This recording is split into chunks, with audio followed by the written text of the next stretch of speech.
Hi, I'm Dr. Nitin Tubal. I'm from India. I work at the Jaslok Hospital, Mumbai as a consultant.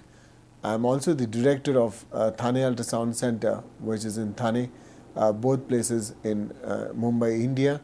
And I'm going to talk on contrast enhanced ultrasound in gynecology.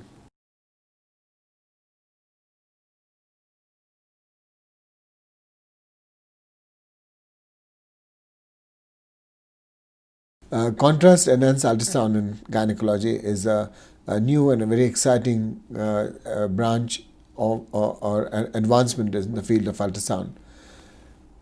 We use two microbubbles in our practice, SonoVue, which is sulfur hexafluoride microbubbles, and Definity, which is perfluorine microbubbles. Both these microbubbles are equal as far as clinical efficacy is concerned, and they are also equal as far as cost effectiveness is concerned. The guidelines for the use of contrast in liver are well established, and this was published in 2012, and I was very fortunate to be a part of this very elite group. But when it comes to gynecology, there is not much of literature as far as contrast enhanced ultrasound is concerned. But potentially, one can use it to evaluate endometrial cavity and look at the tubal patency. We can evaluate endometrial pathologies. It can be useful to differentiate between fibroid and adenomyosis. It can be useful to characterize ovarian masses, useful in adnexal torsion and some other conditions. And today we will highlight some of the very important applications as far as this is concerned. As compared to color Doppler, which shows us blood flow in larger vessels, contrast-enhanced ultrasound has a capacity or a capability to look at blood flow in very tiny vessels or microvessels. This is because these bubbles are very tiny, about 5 to 10 microns, and then easily go through the smallest capillaries. And therefore, on ultrasound, we can get in real time the hemodynamic changes which happen within a mass lesion or any other lesion in the body. Contrast enhanced ultrasound is nothing new in gynecology. We have been using saline as a negative contrast media over years, and this has been very useful in looking at endometrial pathologies. This can be done with very sophisticated catheters such as this, or they can be done with Goldstein's cannula, which is a very popular cannula. But a very cost-effective way of doing a saline infusion sonography is to use a simple infant feeding tube. So this technique of saline infusion sonography is very useful in looking at endometrial pathologies like polyps, looking at the extension of a submucosal fibroid, as well as picking up uterine synecdoche. The transvaginal saline contrast sonohysterography is quick, simple, safe, inexpensive, and a painless technique. And it is as reliable as hysteroscopy to detect endometrial polyps and submucosal myomas. Now we go one step further. And as the saline goes through the fallopian tube, through the cornu, we can actually trace the saline on either side and see it fall in the adnexa. This test is used to confirm tubal patency and is popularly known as a Cyan test. Now we go one step ahead, and as we inject the saline and as it comes through the tubes into the adnexa, we can switch on the color Doppler. And if you see a flash of color in the adnexa, it confirms that the tube is patent on that side. This is a very simple technique to look at tubal patency and can be done very easily as an office procedure within a matter of few minutes, and the effect is very effective and accurate as far as the test for tubal patency. Now we go one step ahead and we inject contrast within the uterine cavity, and then as we inject the contrast, we trace the contrast as it goes through the fallopian tube up to the femora, and we can actually see the spill of the contrast in the adnexa. This is turning out to be a much better and more effective way to not only look at tubal patency but also to visualize the fallopian tubes as the contrast media goes through the fallopian tubes. Here, for example, if you trace the right side, we can see the fallopian tube going all the way into the adnexa. However, we are not seeing any spill across the fimea, suggesting that there could be a femoral block. On the left side, the contrast media is not going beyond the cornu, suggesting that there is a cornual block on the left side. So we have got a very good diagnosis with the help of contrast. This technique, which is popularly known as HyCoSy or hysterosalpingography, hysterosalpingo contrast sonography, is a very popular technique in many institutes, and in fact in the UK it has been recommended by the National Institute for Health and Clinical Excellence as the investigation of choice for asymptomatic women who need fallopian tube patency assessment as a part of the investigation for subfertility. HyCoSy has several advantages. It has no radiation, it's an easy office procedure, very well tolerated by the patients, and very cost effective and very accurate as far as the results are concerned. Now what we can do is, as we inject the contrast in the uterine cavity and as the contrast goes through the fallopian tube, we can do volumetric reconstruction of the contrast within the uterine cavity as well as the fallopian tube, and this is known as 3D HyCoSy, and this will catch up as more and more machines are able to do more and more and better volumetric work. In fact, if you use an oil-soluble contrast medium to look at the tubal patency, there are very good chances that actually this will work not only as a diagnostic test, but in fact it has been reported that the pregnancy rates have been higher after the test. So in a way, it also acts as a therapeutic procedure. Let's go on to endometrium. We all know that whenever we have a patient with postmenopausal bleeding or whenever we see a thick endometrium, we are worried about endometrial malignancy. We also know that routine grayscale findings such as thick endometrium, color Doppler findings as well as pulse Doppler findings have serious limitations in differentiating endometrial hyperplasia from endometrial malignancy. Therefore, we look at contrast.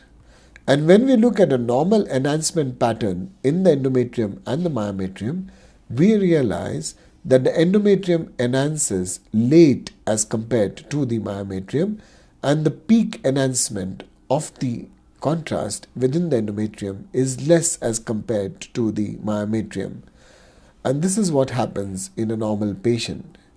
If you look at patients with endometrial hyperplasia, which is a benign condition, we also realize that the same thing happens. The endometrium picks up the contrast late as compared to the surrounding myometrium, and the peak intensity of the contrast within the endometrium is less as compared to the myometrium. Now, if we were to plot this on a time intensity graph, if we were to assign the yellow dot for myometrium and the red dot for the endometrium, we realize that the myometrium has enhanced early and the peak intensity within the myometrium is much more as compared to the endometrium. As opposed to that, whenever we have an endometrial malignancy, the endometrium shows a quick enhancement coming up faster than the myometrium, and the peak intensity of enhancement within the endometrium is much more as compared to the surrounding myometrium. And now if we were to plot a graph again, and in this graph, if red were to represent the myometrium and the yellow the endometrium, we see that the endometrium has picked up the contrast very fast, and the intensity of contrast is also much more as compared to the myometrium. So this fact, where the peak enhancement time is less in a tumor as compared to the myometrium, and the peak intensity is much more as compared to the normal myometrium, has been confirmed by several studies and several articles, and it seems that this is a very effective way of differentiating endometrial hyperplasia from endometrial malignancy. What is more important is that very often we know that within a thickened endometrium that can be a focus of malignancy. And if we were to do a blind sampling of this endometrium, one could miss this focus of malignancy. Here, for example, in the fundal anterior wall, we see a localized area of endometrial thickening with increased flow. On contrast, we can see that this area is enhancing much more as compared to the rest of the endometrium, and therefore, if we were to do a sampling in this case, one would sample exactly this area and our yield would be much better than doing a blind sampling. So, contrast enhanced ultrasound can help us in guiding the biopsy procedure. Very often in clinical practice, we have this dilemma. We have ill-defined masses in the endometrium and the myometrium, which are extremely vascular on color Doppler or power Doppler. We are worried whether these are just retained products of conception or whether it's a vascular malformation. Contrast can help us in differentiate the two. For example, when we inject contrast and if we are dealing with a retained product of conception, only that area lights up and we do not see any abnormal vessels within the myometrium.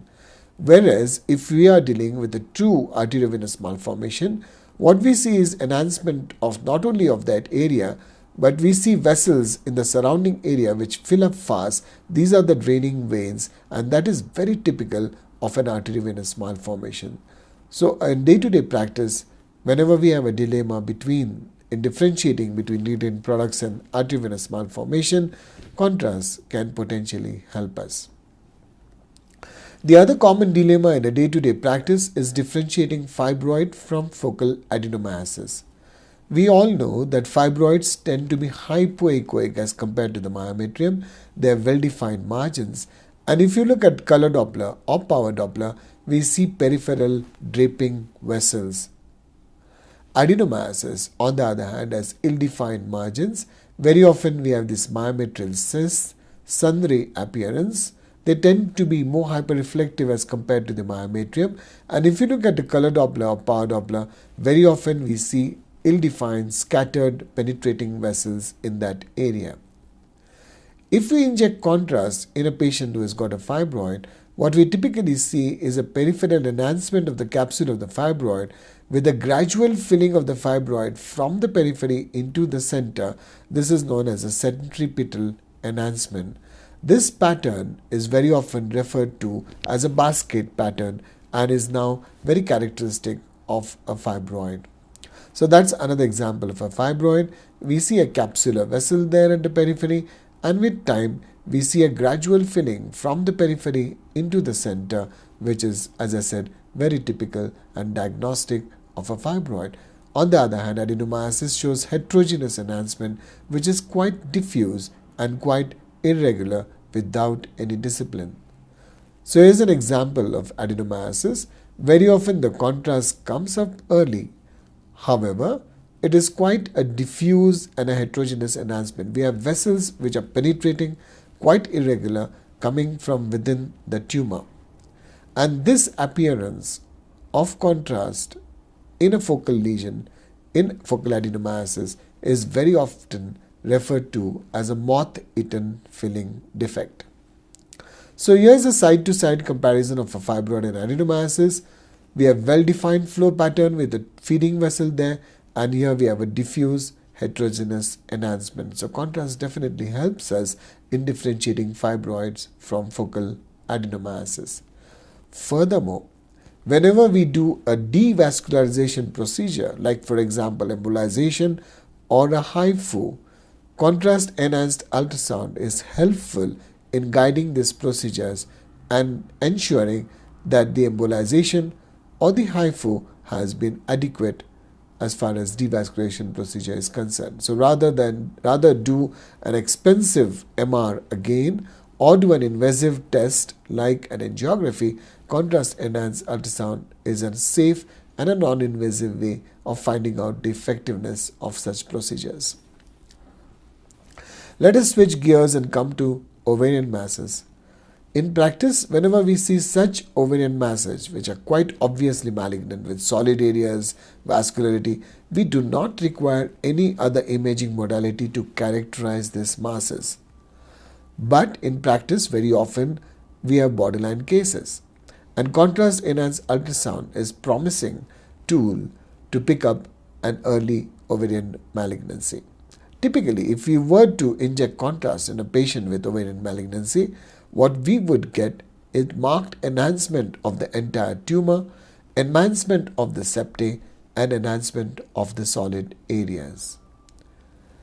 At this point of time, we do not know whether contrast-enhanced ultrasound is going to help us in actually diagnosis of picking up more ovarian malignancies. But we do know that it can definitely rule out ovarian malignancies in a good number of patients. Here, for example, we have an ovarian cyst which looks complex and looks like a mass which has got a lot of solid areas, definitely suspicious of a malignancy. However, when we inject contrast, we realize that there is only peripheral enhancement and there is no intrinsic enhancement of the solid areas at all, confirming that this is nothing but areas of hemorrhage within a cystic mass which are not enhancing, and therefore this is definitely a benign tumor and not a malignancy. Here we have 3 examples of cystic ovarian masses with suspicious solid areas which look quite suspicious on the gray scale. But when we inject contrast, we realize that none of this solid looking area is actually enhancing on contrast. And in fact, this makes us believe that this could be benign masses, and all 3 of them were in fact benign ovarian masses. On the other hand, if you have a complex ovarian mass or a predominantly cystic mass with such a area within it which has septae and solid elements, and if this area is enhancing on contrast, this is very suspicious of malignancy, and in fact this ovarian mass turned out to be a malignant one. Similarly, when we see thick septae within an ovarian mass and these septae are enhancing on contrast, this is very suspicious of ovarian malignancy. Very often in practice, within an ovarian cystic mass, we see papillary projections. If these papillary projections are more than 9 millimeters or enhancing on contrast, then we should worry about malignancy. On the other hand, smaller papillary projections which are not enhancing on contrast would represent benign masses in a day-to-day practice. Here, for example, we see multiple papillary projections within an ovarian cystic lesion.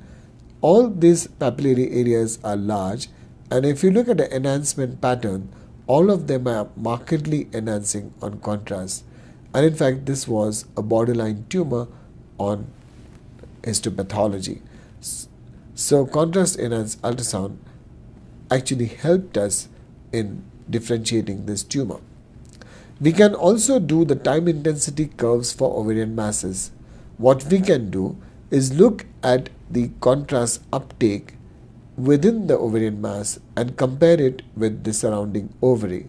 And we realize that the time when you plot the time intensity graph, we typically realize that the area under the curve is much greater for ovarian malignancies as compared to benign tumors. We can use multiple modalities to help us in coming to a diagnosis. Here, for example, we see a solid-looking ovarian mass. This mass is extremely hard on elastography, and on contrast, we see marked enhancement with a large area under the curve.